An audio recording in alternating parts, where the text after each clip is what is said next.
നമസ്കാരം. CPIM വിഭാഗീയത എല്ലാ കാലത്തും നിലനിന്നിരുന്ന ജില്ലയാണ് ആലപ്പുഴ.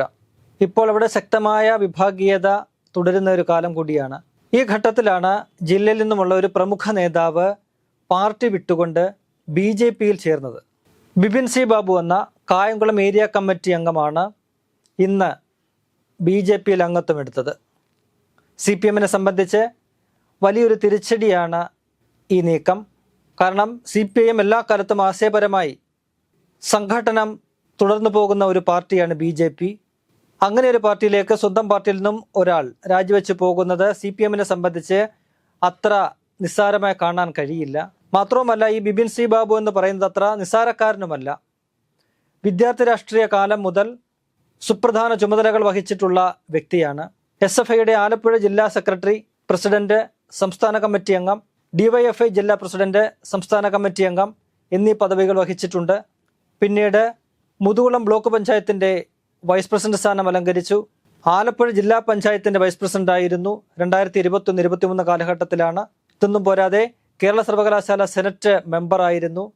അങ്ങനെ ഈ ചെറിയ കാലയളവിൽ സുപ്രധാന പദവികൾ പലതും ബിപിൻ സി ബാബുവിനെ തേടിയെത്തിയിട്ടുണ്ടപ്പോൾ അദ്ദേഹത്തിൻ്റെ പാർട്ടിയിലുള്ള പ്രാധാന്യമൊക്കെ തന്നെ നമുക്ക് മനസ്സിലാക്കാം. കാരണം CPIMനെ സംബന്ധിച്ച് ഒരു വ്യക്തിക്ക് പദവികൾ അങ്ങനെ പെട്ടെന്ന് കിട്ടാറില്ല.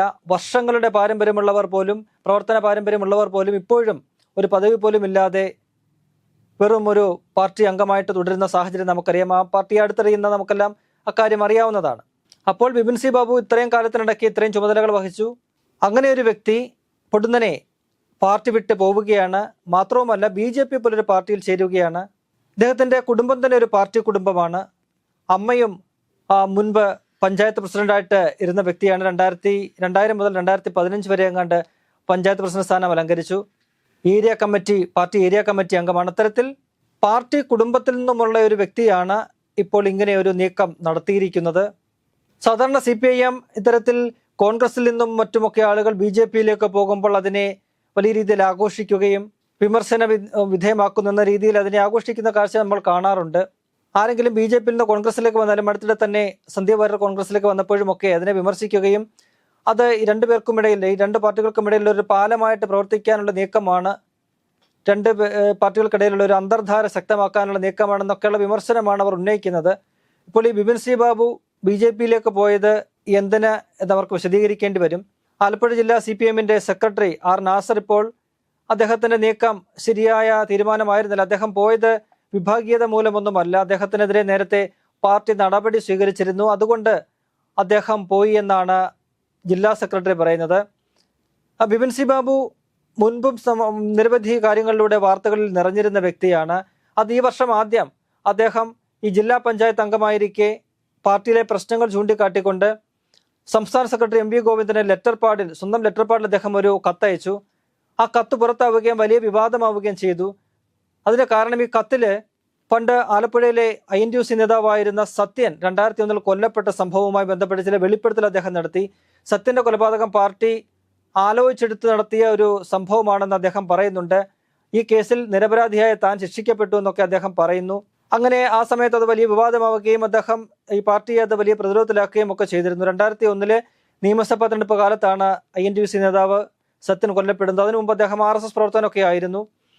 2001 കായംകുളം നിയമസഭാ മണ്ഡലത്തിൽ G സുധാകരനെതിരെ കോൺഗ്രസിന്റെ MM ഹസൻ മത്സരിച്ച് വിജയിച്ചു. അന്ന് ഹസന് വേണ്ടിയിട്ട് ശക്തമായ പ്രവർത്തനം നടത്തിയ ഒരു വ്യക്തിയാണ് B സത്യൻ. അതിന്റെ വൈരാഗ്യത്തിന് അദ്ദേഹത്തെ 2001 ജൂൺ 20 കൊലപ്പെടുത്തുകയായിരുന്നു. ഈ വിഷയമാണ് പിന്നീട് ഇപ്പോൾ ഈ വർഷം ഇത്തരത്തിൽ ഒരു ലെറ്റർ പാഡിലെ വെളിപ്പെടുത്തലിലൂടെ ബിപിൻ സി ബാബു നടത്തിയത്. കൂടാതെ അദ്ദേഹത്തിനെതിരെ ഒരു ഗാർഹിക പീഡന പരാതി പാർട്ടിക്ക് ലഭിച്ച് അങ്ങനെ അദ്ദേഹത്തിനെതിരെ നടപടി സ്വീകരിക്കുകയും ഒക്കെ ചെയ്തിരുന്നു. അതാണിപ്പോൾ പാർട്ടി പറയുന്നത്. അങ്ങനെ നടപടി സ്വീകരിച്ച വ്യക്തിയാണ്, അതുകൊണ്ടാണ് അദ്ദേഹം പോയതെന്നൊക്കെ പാർട്ടി താൽക്കാലികമായിട്ട് ചില നിലനിൽപ്പിന് വേണ്ടി വാദിക്കുന്നുണ്ട്. എങ്കിൽ പോലും CPIMനെ സംബന്ധിച്ച് ഒരു നേതാവ് പാർട്ടി വിട്ടുകൊണ്ട് ഒരു വർഗീയ ശക്തിയായ ഫാസിസ്റ്റ് പാർട്ടിയായ BJPയിലേക്ക് പോകുന്നതിനെ എങ്ങനെ ആ പാർട്ടിക്ക് ന്യായീകരിക്കാൻ കഴിയുമെന്ന ചോദ്യം ഉയരുന്നുണ്ട്. മാത്രവുമല്ല, ബിപിൻ സി ബാബു ഇന്ന് BJPയിൽ ചേർന്ന ശേഷം മാധ്യമങ്ങളെ കണ്ടപ്പോൾ രൂക്ഷമായ ഭാഷയിലാണ് CPIMനെ വിമർശിച്ചത്. CPIM ഒരു വർഗീയ പാർട്ടിയായിട്ട് മാറുന്നു, അതിൽ മതനിരപേക്ഷത നഷ്ടപ്പെടുന്നു, അതുകൊണ്ടൊക്കെയാണ് താൻ പാർട്ടി വിട്ടതെന്ന് പറയുന്നു. ഒപ്പം മോദിയെ വല്ലാതെ അദ്ദേഹം പ്രശംസിക്കുന്നുമുണ്ട്.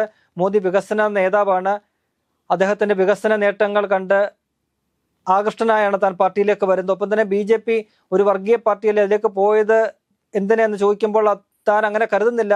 രാജ്യം ഭരിക്കുന്ന ഒരു പാർട്ടിയാണ്, അതിനെ തീവ്രവാദ പാർട്ടി അല്ലെങ്കിൽ വർഗീയ പാർട്ടി എന്നോ താൻ കാണുന്നില്ല, അങ്ങനെ താൻ കരുതുന്നില്ല എന്നാണ് അദ്ദേഹം പറഞ്ഞത്.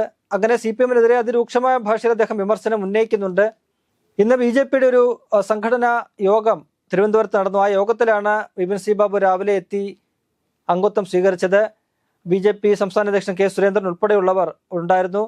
കഴിഞ്ഞ ദിവസം ഈ കൊച്ചിയിൽ നടന്ന നേതൃയോഗത്തിൽ പങ്കെടുക്കാതിരുന്ന MG Ramesh, P. K. Krishnadas ഉൾപ്പെടെയുള്ള നേതാക്കളൊക്കെ തന്നെ ഇന്നത്തെ യോഗത്തിൽ പങ്കെടുത്തിട്ടുണ്ട്. എന്തായാലും BJP-യെ സംബന്ധിച്ച് വലിയൊരു സന്തോഷം നൽകുന്ന ഒരു വാർത്തയാണ് വന്നത്. K. സുരേന്ദ്രൻ വിപിൻ സി ബാബുവിന്റെ വരവിനെ കുറിച്ച് പ്രതികരിച്ചത്, ചില മാലിന്യങ്ങൾ പാർട്ടിയിൽ നിന്ന് പോകുമ്പോൾ ശുദ്ധജലം BJP-യിലേക്ക് ഒഴുകിയെത്തുന്നു എന്നാണ്. അതായത് അദ്ദേഹം മാലിന്യമെന്ന് ഉദ്ദേശിച്ചത് അടുത്തിടെ പാർട്ടി വിട്ടുപോയ സന്ദീപ് വാര്യരെയാണെന്ന് തോന്നുന്നു. അപ്പോൾ BJP-യിലുള്ളവരെല്ലാം മാലിന്യങ്ങളാണോ എന്ന ഒരു ചോദ്യം കൂടി സുരേന്ദ്രനെതിരെ അവിടെ സ്വാഭാവികമായിട്ടും ഉയരാം. എന്തായാലും BJP-യെ സംബന്ധിച്ച് കഴിഞ്ഞ ആലപ്പുഴ ലോക്സഭാ തെരഞ്ഞെടുപ്പിലൊക്കെ ശക്തമായ ഒരു മുന്നേറ്റം നടത്തിയ സ്ഥലമാണ്. അവിടെ ഇത്തരത്തിൽ ഒരു CPM-ന്റെ നേതാവ് പാർട്ടിയിലേക്ക് വരുമ്പോൾ അവർക്ക് കൂടുതൽ ആത്മവിശ്വാസവും കരുത്തുമൊക്കെ നൽകും. അത് മാത്രവുമല്ല, അവിടെ ഈ വിഭാഗീയത കൊടികുത്തി വാഴുന്ന ഒരു സമയം കൂടിയാണിത്. ഇപ്പോൾ ഏറ്റവും ഒടുവിൽ അവിടുത്തെ മുതിർന്ന നേതാവ് മുൻ മന്ത്രിയുമൊക്കെയായ G. സുധാകരൻ അദ്ദേഹത്തെ സംഘടനാപരമായിട്ടുള്ള നടപടിയുടെ ഭാഗമായിട്ട് തരം താഴ്ത്തിയിരിക്കുകയാണ്.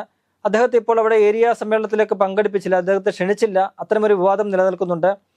അത് ചൂണ്ടിക്കാട്ടിക്കൊണ്ട് സുരേന്ദ്രൻ പറയുന്നത് G. സുധാകരൻ ഉൾപ്പെടെയുള്ളവർ വിഭാഗീയതയിൽ അതൃപ്തരാണ്. അപ്പോൾ കൂടുതൽ നേതാക്കൾ BJP-യിലേക്ക് വരും, അത് ഉടൻ തന്നെ ഉണ്ടാകുമെന്ന് അദ്ദേഹം ചൂണ്ടിക്കാട്ടുന്നുണ്ട്. എന്തായാലും കാത്തിരിക്കുകയാണ്. വരും ദിവസങ്ങളിൽ അത്തരത്തിലുള്ള കൂടുതൽ നേതാക്കൾ ആലപ്പുഴയിലോ ഒപ്പം തന്നെ കൊല്ലം കരുനാഗപ്പള്ളിയിലും സമാനമായ രീതിയിൽ വലിയൊരു വിഭാഗീയതയും പൊട്ടിത്തെറിയും ഒക്കെ പാർട്ടിയിൽ ഉണ്ടായിട്ടുണ്ട്. അപ്പോൾ അത്തരത്തിൽ പലയിടങ്ങളിൽ ഇനിയും ഇതേപോലെ CPM-ൽ നിന്നും നേതാക്കൾ പാർട്ടി വിട്ടുകൊണ്ട് BJP-യിലേക്ക് പോകുമോ എന്നൊരു ചോദ്യം ഉയരുന്നുണ്ട്.